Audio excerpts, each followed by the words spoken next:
pues entonces vamos a ir con la siguiente ponencia, la cual va a estar a cargo de la maestra Jazmín Roldán Hernández y la doctora Lilia Beltrán Ruiz. Ellas son, lo tengo anotado, perdón. Ambas son docentes del área clínica aquí en la FES Zaragoza, pues ya con una amplia trayectoria en las prácticas desde el enfoque sistémico, así como en el diseño de programas de enseñanza. Ellos nos van a presentar el trabajo titulado Trabajo desde las soluciones en un caso de miedo, y particularmente la maestra Jazmín Roldán es la que se va a encargar de ser la ponente. Pues un aplauso para la maestra, por favor.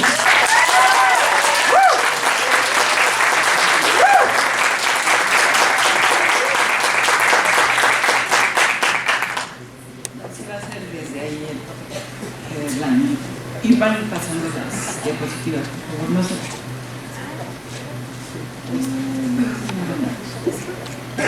Bueno, pues muchas gracias. Me decían hace rato, ¿ya tienes colmillo? No.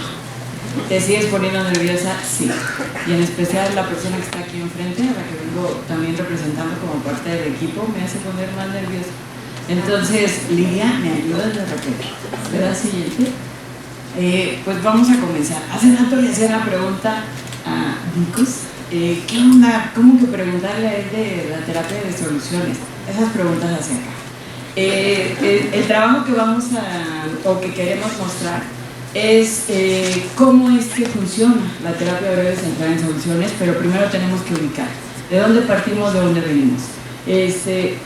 En este caso, ahí está señalado el lugar donde se desarrolla la terapia breve centrada en soluciones, que se encuentra en Wisconsin, siguiente, y en este caso ellos serían nuestros representantes principales. Obviamente va a haber lecturas de otro tipo, pero donde veamos a cualquiera de ellos, a Insoo Kim o a Steve DeShazer, pues entonces vamos a decir es soluciones. Siguiente. Y bueno, nuestro trabajo, ¿en qué está basado? Hace rato decía un ponente, no hay pasos, podemos decir nosotros, tampoco va a haber pasos aquí, aunque yo soy una profesora, una docente que está paso 1, paso 2, paso 3, sí, pero al final, ¿quién va a definir la manera en que vamos a utilizar ese mapa que se encontrará de su lado derecho? ¿Quién define cómo lo vamos a ocupar? El mismo paciente. Uno de los supuestos es que el paciente va a definir cómo es que vamos a trabajar ese mapa, ese diagrama de flujo. Entonces, lo que voy a mostrar a continuación es cómo trabajamos un caso en especial siguiendo la parte del mapa. ¿Sí? Entonces, esta sería, digamos, ya el corte de ese mapa de cuáles son las intervenciones, los procedimientos que estoy ocupando. Dentro de soluciones hacemos la distinción de la palabra procedimiento de la palabra intervención. Procedimiento es, digamos, lo que estaríamos hablando como el paso, lo más grande, ahí se encuentra, por ejemplo, el desarrollo de la adaptación. Y ya intervención es lo que hacemos dentro de ese procedimiento para llevar a cabo ese proceso terapéutico. Nosotros comenzamos, siempre hago la broma de que el que esté el nombre del desarrollo de la adaptación en posición vertical no significa que ya no hubo espacio, sino es con la intención de que considero que es el procedimiento más hermoso. ¿Por qué? Porque una parte de su definición dice aceptar la concepción de mundo del otro como válida y valiosa.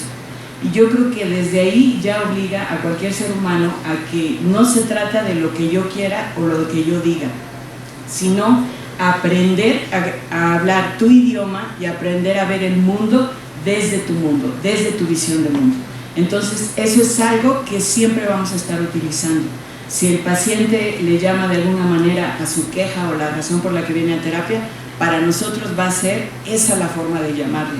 No porque nosotros vamos a estar despatologizando en todo momento, sí, no le tenemos miedo a utilizar la parte de, en este caso, ansiedad, y por eso la pongo miedo entre comillas, porque al final es el nombre que le dé el paciente a su queja. ¿Le das el siguiente?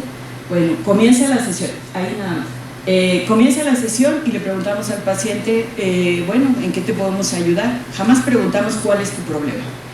Cabe aclarar que alguna vez me autografiaron un libro centrado en el problema o en la resolución de problemas, y una de las dedicatorias que me dijeron es: Jazmín, no le tengas miedo a utilizar la palabra problema. No le tengo miedo, más bien no lo necesito, ¿ok? Entonces, para nosotros, ay, yo voy a hacer así, perdón, no lo necesito, no lo hago bien. Entonces, comienzo de cuál es la razón por la que solicitas el servicio, y esta paciente pues llega a mencionar etiquetas o a utilizar grandes nombres como crisis de ansiedad generalizada, ataques de pánico y depresión. Cabe señalar que ella ya venía diagnosticada, ya venía siendo atendida por un psiquiatra, inclusive venía medicada. ¿Ok? Nosotros, bueno, la palabra o la de... Sí, digamos que esas palabras no me dicen nada. Yo lo que necesito saber es a qué le llama ella que se está presentando esa situación. El siguiente, por favor. Y entonces tenemos que ella vivió un evento traumático dentro de su lugar de trabajo, el cual al vivir esa experiencia tan fuerte y que nadie le creía, comenzó a hacer esa palabra, casi la ocupa muy poco, pero comenzó a ser descrita con episodios esquizofrénicos, porque ella decía que vivía momentos difíciles cuando se encontraba en su lugar de trabajo. Una disculpa si de repente se me sale datos de la paciente, voy a tratar de vivía ese evento, y cada que volvía a regresar a su lugar de trabajo, pues era recordar ese evento que había vivido. ¿Ok? Cuando ella comienza a narrar su historia, ocurre una duda, porque le digo: oye, y no esta situación que estás presentando ahorita, el que reacciones a que un compañero se te acerque y tú reaccionas con esta parte de choque traumático, ¿no se vale que lo hagas? No, esa reacción, no tienes derecho a reaccionar de esa manera. En ese momento ella no me respondió, pero es importante dejarles eso, porque bueno, si notan, la nubecita sale de parte del desarrollo de la adaptación, porque yo estoy aceptando, le estoy creyendo para empezar. Le estoy diciendo: eso pasó, si tú me dices que sucedió, eso sucedió. Yo no voy a ir por el detector de mentiras, voy a hacerte una prueba para ver si cumples los rasgos. Ese evento sucedió, ¿ok? Entonces, a partir de este comentario, entonces surge lo siguiente, que ya comienza a hacer una descripción que se aleja de esa parte patológica. Y ella me dice: pues es que tengo miedo, pienso que algo malo va a ocurrir. Ya no es recordar el evento, sino que la persona que se acerca a mí, en este caso en mi ambiente de trabajo, pudiera volver a realizar lo mismo que me hicieron en otro momento. ¿Ok? Nosotros ya identificamos esa situación, y entonces le preguntamos ¿qué es lo que buscarías? Ella en ese momento dice: con que lograra vencer estos pensamientos, eso es lo que quiero. Obviamente uno quisiera que un objetivo que construimos con el paciente cubriera las 7 cualidades que nos dice el modelo, pero hay ocasiones que les cuesta un poquito de trabajo verlo. Ya tan solo el cambiar el nombre de tengo una crisis de ansiedad generalizada a decir tengo un miedo y quiero vencer esos pensamientos, para nosotros ya es un gran avance. Y no se diga cuando comenzamos a reconocer esas pequeñas, digamos, desde otro modelo dirían esas estrellas, y nosotros lo que decimos es poner el foco a diálogos que ella no había percibido. Siguiente. Y es que ella, para el momento en el que viene a la terapia, ya había hecho la solicitud, y ahí creo que va a salir su profesión, cambiarse de hospital. Hizo la solicitud de: yo ya no quiero estar en el lugar donde viví el evento, entonces hago mi solicitud. Y en el momento en que le decimos que eso significó toda una fortaleza de su parte, dice: a ver, espérate, es que me decían que estoy evitando, que estoy huyendo, ¿ok? ¿Y tú cómo lo ves? Entonces eso hace que se pare desde otro lugar y comience a hacer descripciones diferentes a la que estaba acostumbrada a describir. Otra de las excepciones que vimos es que cuando ella comenzaba a venir el pensamiento, decía: comienzo a hacer ejercicios de respiración. ¿Te funciona? Adelante. Es lo que hace rato el profesor Vicente decía: nosotros en Soluciones, ¿qué vamos a comenzar a escuchar?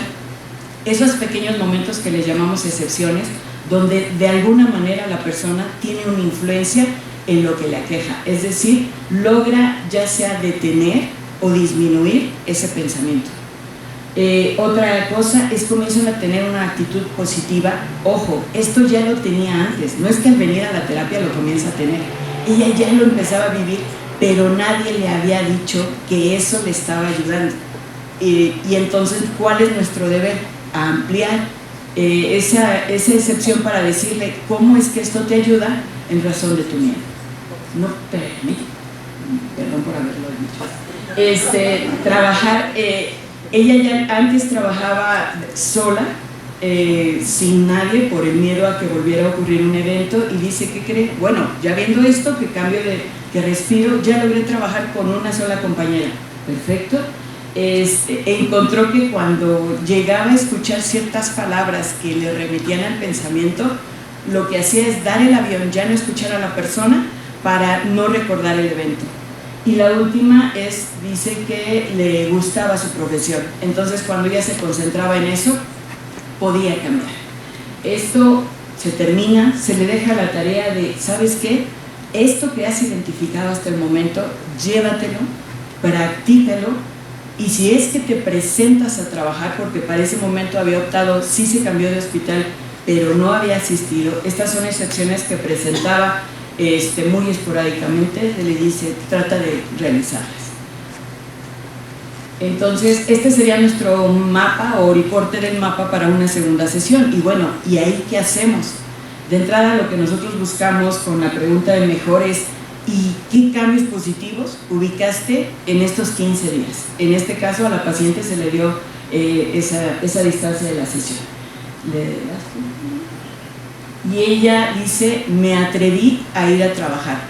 De entrada, eso es algo que jamás le hubiéramos pedido que hiciera.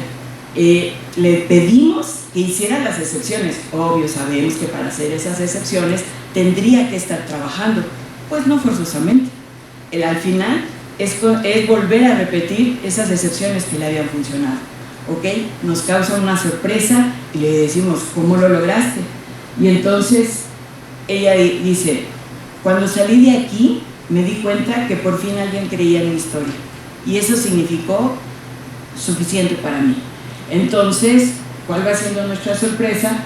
Que hacemos algo que dentro del modelo, un procedimiento, bueno, el procedimiento es notar esas diferencias entre cambios y problemas, que lo vemos como explorar más sus recursos. Y en este caso aplicamos una pregunta de escala, donde la paciente se ubica que había logrado, digamos, vencer o controlar a ese miedo, a esos pensamientos, y se colocaba en el número 7.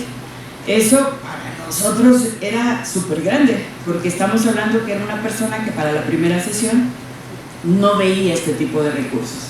Y para ese momento, ¿qué recursos ubica? Pues que ya no solamente trabajaba con una mujer, sino ya también con un hombre. Comenzó a hacer ejercicio para tratar de mantener estos pensamientos, decía, a raya. Recordar que es normal todas las reacciones que tiene, que no significa que reaccione ante ese recuerdo, ya significa que está enferma. El comenzarse a tratar ella misma como una persona normal, se permitió tener diferentes acciones. Continuar trabajando en su profesión y él aventurarse a hacer un examen donde dice, ya el pensamiento no intervino, ya pude concentrarme en reconocer qué es lo que sé, qué es lo que puedo manejar. Para ese momento era un gran avance para nosotros, pero no quisimos hacer el procedimiento de, oye, ¿y consideras que esto es suficiente? Porque apenas estaba logrando cambios, pero hay algo que para la tercera sesión va a causar una influencia. Algo que comienzo a realizar con pacientes es que regularmente a nosotros cuando ya pasamos nos entregan una boleta. Cuando vamos con el médico nos entregan nuestra receta, ve y compra este medicamento. Entonces, aprovechando el conocimiento que tenía de narrativa, le digo a Lidia, ¿sabes? Es que yo quiero hacer algo, y me dice, va. Y es la parte de comenzar a hacer algo que le llamamos nosotros hoja de recursos. Cada que finalizaba la sesión, en este caso esa sesión, le entregamos una hoja donde escribíamos lo que había logrado y se la entregamos. al final en un mensaje donde le decimos su historia, pero también hacemos un reconocimiento y decíamos, pues vamos a ver qué pasa. Entonces, para la tercera sesión volvemos a hacer nuestra pregunta. Si ven, es casi el mismo corte, nada más añadimos unos procedimientos y va igual. Cómo te encuentras, cuáles son los cambios positivos que realizaste y es que logré combatir los pensamientos. Perfecto. Y entonces, ¿cómo lo lograste? ¿Y cuál va siendo nuestra sorpresa? Que va sacando un cuaderno al cual le había pegado el post-it que le habíamos dado con sus recursos y había comprado post-it de manzanita, de colores. No las pude traer porque es confidencial esa información, pero ay, perdón.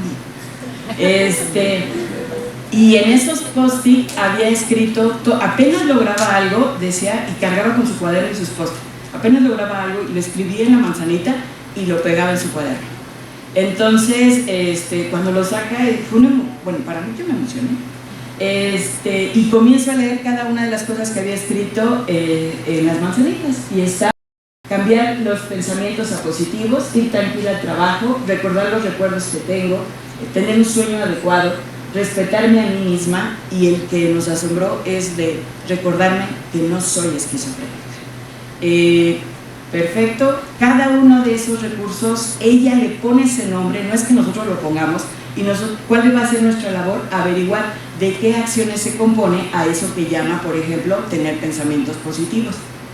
Y entonces, teniendo en cuenta que ya para la sesión anterior mostraba cambios, ella ya tenía bien clara esta situación de seguir explorando recursos, no esperar a venir a terapia. Se le hace la pregunta de, bueno, teniendo en cuenta todos estos recursos, ¿tú considerarías que esta sería tu última sesión? A lo cual responde sí, y le preguntamos, ¿y por qué? O sea, ¿qué te llevas?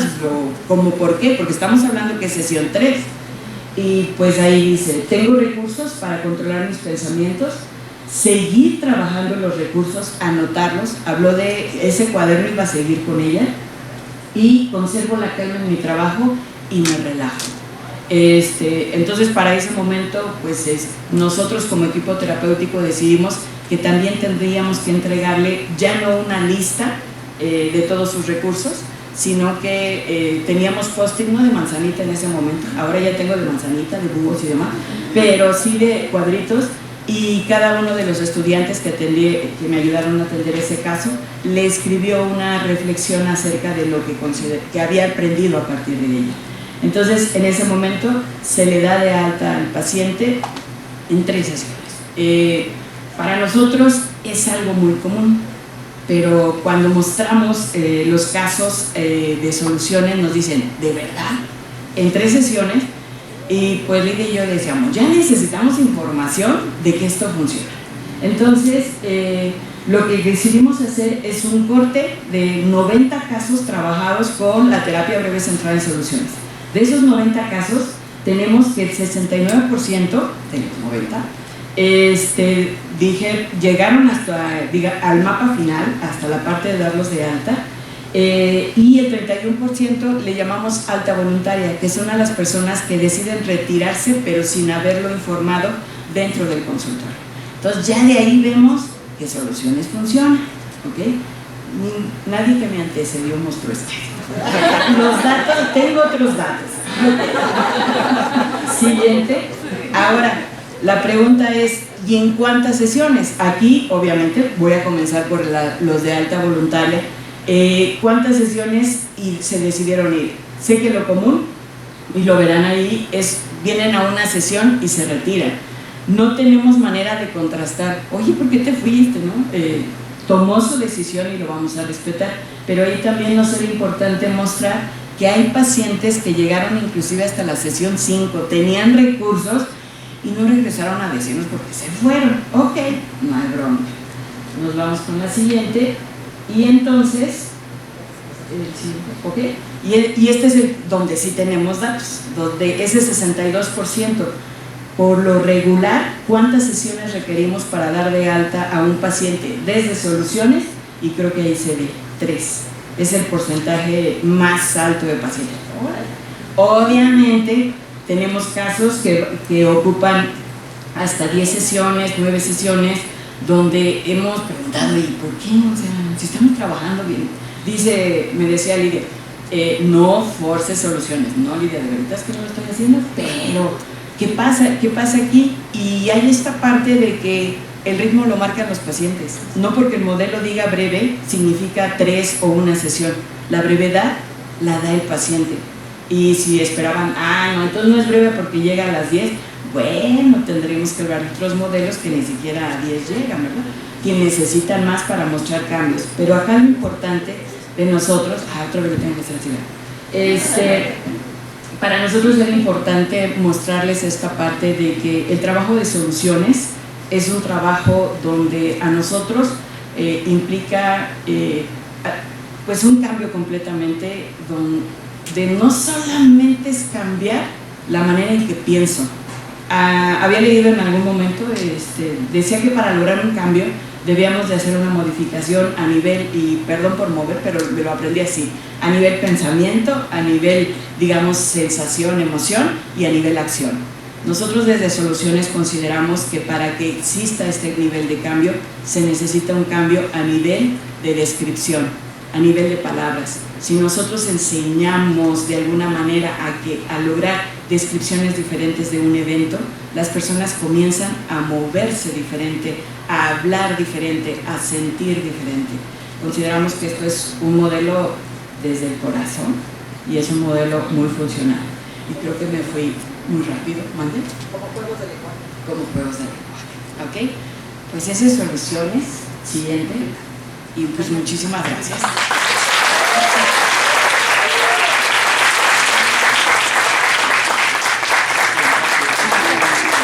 Muy bien, bueno, pues también una presentación muy interesante. Vamos con preguntas que tengan ustedes, inquietudes. A ver, por qué tenemos una.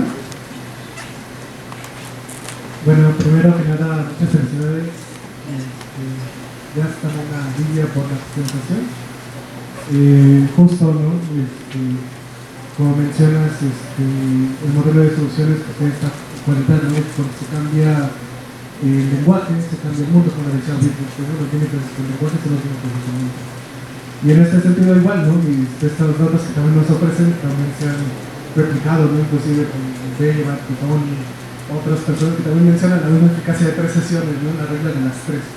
Entonces, mi pregunta es como en este sentido, te da curiosidad como para ti, ¿qué crees que sería necesario que un practicante de soluciones tenga en cuenta para que este modelo salga?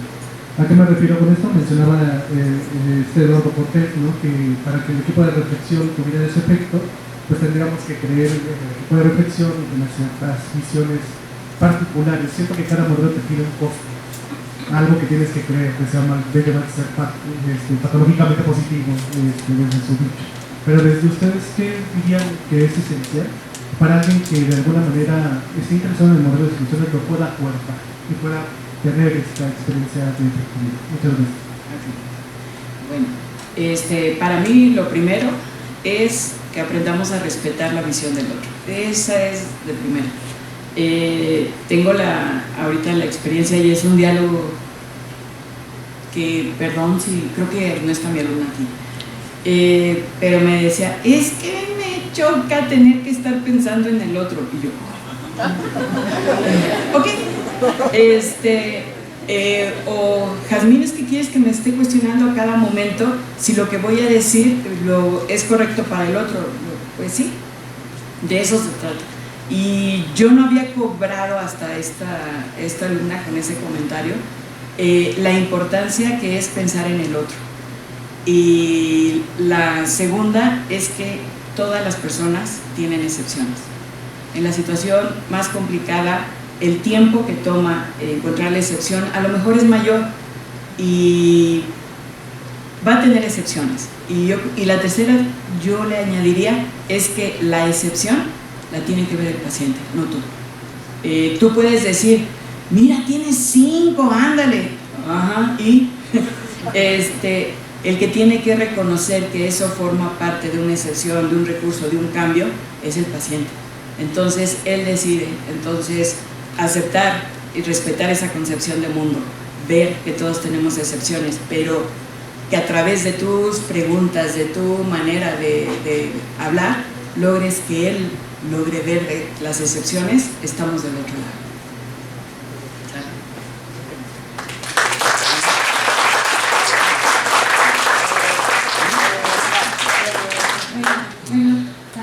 Mi pregunta es, tu caso mencionaba que consumía medicamentos, entonces es como que con la terapia logró dejarlos o se le pasó como una excepción hipotética el hecho de dejarlos o qué pasó con esa cuestión.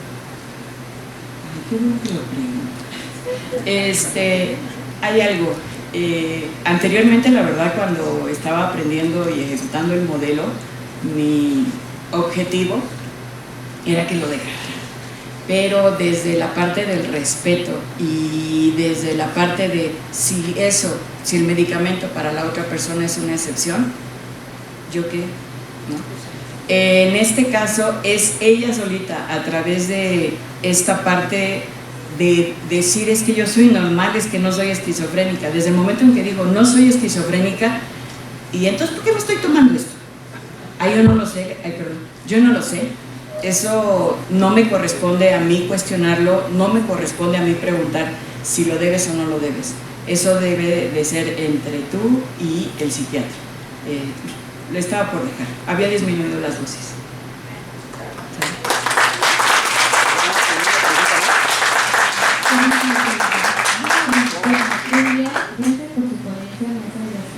Mi pregunta sería... Ya la vi. Bueno, a usted le ha sucedido que alguno de estos consultantes que ha tenido ha regresado o ha vuelto a buscarla por reincidencia, y cómo es que usted maneja eso. Muy bonita pregunta. De entrada, reincidencia, yo antes tenía miedo cuando me decía un paciente quiero volver a agendar consulta. Le dije ya valí. Entonces ya tenía preparada lo que había trabajado. Me dicen que soy obsesiva y sí lo soy, entonces ya tengo preparado todas las notas de lo que trabajé. Estos mapas los tengo de alguna manera por cada paciente. Tenemos. Entonces cuando llegaban yo ya estaba preparada, pero hay algo. Yo no, aunque ya conocía a la persona, para mí era una persona diferente, porque el cambio es inevitable. Yo no voy a dar por hecho que viene por la misma razón por la que se fue, por la que había venido la otra vez. Entonces, a lo que vienen son por situaciones muy distintas y me dice, es que en esta situación se me está dificultando y tú me haces que me mueva o me pare de una manera distinta. Nada más vengo por eso. Y un caso en específico, su primer tratamiento fue de 3 sesiones y el segundo igual. Fueron situaciones completamente diferentes, pero le estaba costando trabajo. Dice, ya sé que debo de buscar mis recursos, pero no puedo, yo solito no puedo. ¿Me ayudas? Y eso es a lo que veo. Entonces, no sé si con eso respondí. Muy bien. Vamos a empezar a pasar el tiempo, pero todavía hay tiempo para las 2 preguntas breves, completitas. Los ponemos aquí y de aquel lado, por favor.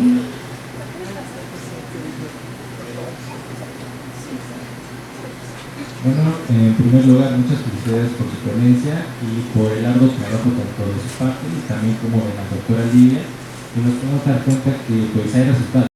En este sentido, pues cada caso es único. Y en segundo lugar, pues mi pregunta es, ¿cuál es el mayor reto para ustedes al momento de poner en práctica este trabajo desde las soluciones? Y cómo poder tener esta eficacia, ¿no?, en la terapia breve, porque nos podemos dar cuenta que pues sí, estadísticamente se puede visualizar que desde la 3ª sesión se dan de alta los pacientes o uno como terapeuta dan de alta, ¿no? Pero pues sí, esa es mi pregunta, ¿cuál es el mayor reto ¿cuál es el mayor reto para poner en práctica este trabajo? ¿Cómo ser lo suficientemente creativa para que mi pregunta logre o provoque que la otra persona encuentre excepciones? ¿Cómo evitar sabemos que toda terapia causa una influencia, es una manipulación, lo sabemos. No, tampoco voy a decir, ay, no solucioné. Sí, pero ¿cómo puedo construir una pregunta de manera tan creativa que provoque una excepción, que permita que la persona vea que eso es una excepción? Yo creo que ese es el mayor reto, porque hay veces que es hasta los mismos pacientes, ya te entendí que era lo que querías, pero no me lo dicen, no me lo habías preguntado de esa manera. Entonces es encontrar esa pregunta que provoque esa nueva visión. Quiero añadir algo. Yo he encontrado un reto, pero lo veo como un giro en los últimos, digamos, 8 o 10 años tal vez, que es que hay un dominio del discurso médico patologizante, diagnóstico. Y también lo noto, siempre lo hemos platicado, como que cada vez hay más personas que nos buscan medicados, que ya están recibiendo un tratamiento farmacológico. Ahorita, por ejemplo, tengo una situación de una persona que toma fármacos y él cree que depende mucho del fármaco, y son fármacos antipsicóticos, cuando yo no lo veo con criterios de ese tipo, no tengo esa mirada, y a veces que la persona se pueda meter dentro del modelo, ¿no? Le generan un cierto conflicto de que le dice una voz dominante, o sea, a veces son también psicólogos que trabajan en entidades diagnósticas, y empiezan a saturar su mirada de tengo esquizofrenia, tengo depresión, o ya soy, ¿no? Soy depresivo, soy esquizofrénico, soy fóbico, y empiezan, y moverlos desde ahí les puede generar un conflicto, sobre todo si siguen viendo al otro especialista. A veces podríamos entrar como en conflictos de paradigmas, ¿no? Y para mí son conflictos políticos, que tendríamos que a lo mejor negociar o tal vez hablar más directamente con los otros personales de la salud que están atendiendo al mismo consultante.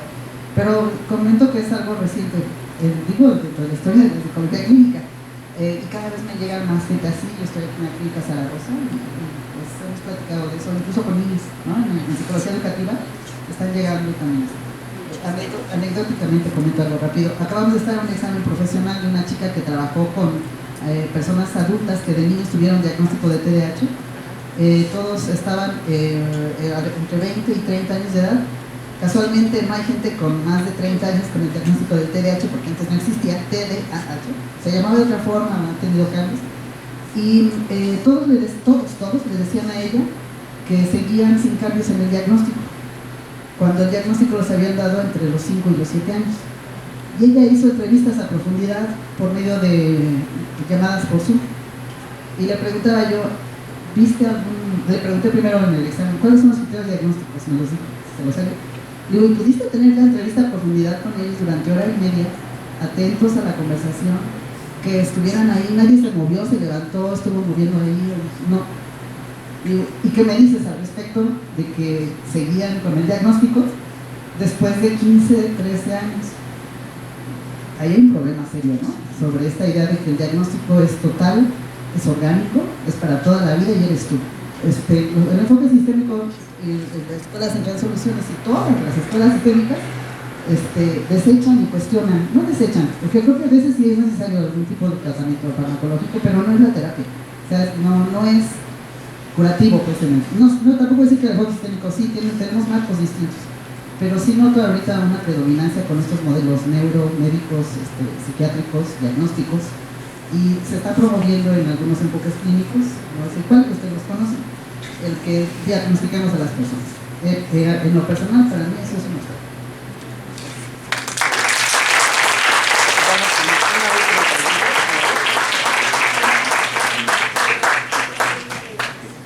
Bueno, respecto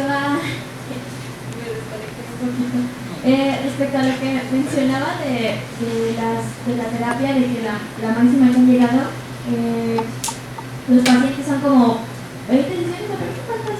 ¿10? ¿Qué sucede cuando la brevedad de los pacientes rebasa ese tipo de, ese número de sesiones? ¿Usted como con su enfoque considera que es necesario a lo mejor que el paciente pueda probar otro tipo de enfoque, o sería esta parte de que la brevedad, o sea, con esta misma consigna de que la brevedad la maneja el paciente? O sea, ¿no habría problema con que rebase ese número de sesiones? para nosotros no, porque al final el tratamiento lo define el paciente. Obviamente que para nosotros hacemos este corte para mostrar la eficacia del modelo, pero eso no quiere decir, mira, llegaste a la 10 y como no estás dentro del protocolo y te ves. No se trata de eso. Se trata de cubrir su objetivo terapéutico y para algunas personas les toma más tiempo. Cabe aclarar que también la distancia entre las personas, lo que hemos visto es que entre una sesión y otra, ahora son los pacientes lo que buscamos que las definan. Oye, en razón de esta tarea y de lo que tienes que realizar, ¿cuándo crees que sería conveniente volvernos a ver? Entonces puede ser que a lo mejor se extiende, ya él está viendo más tiempo y pues quiere seguir probando, pues está en su derecho, aunque sabe que ya tiene los recursos. No hay prisa tampoco por correr a la gente. ¿Sí? Pues vamos a dar un aplauso a la